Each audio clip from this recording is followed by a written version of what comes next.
Maayong balita!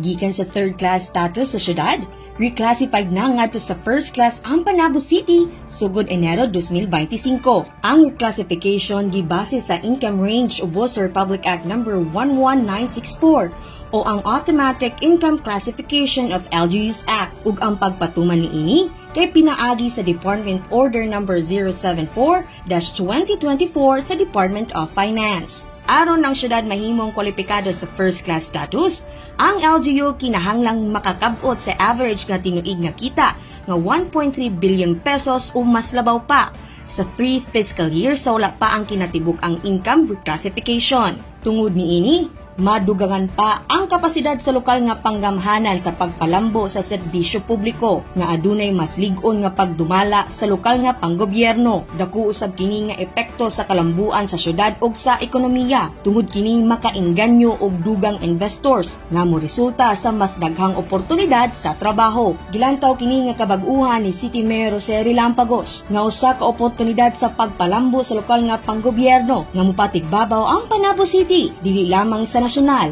kundi apil na sa global economy sa umaabot nga mga katuigan. Sa pagkakaroon usab, ang Panabo City mayusa sa giilang nga high-ranking LGUs sa mga syudad ug lungsod sa Competitiveness Index. Service to Panaboans, service to God. Kini si Team Acevedo nga gikan sa City Information Office Broadcast Services. Alang sa Frontline News Panabo, importante informed.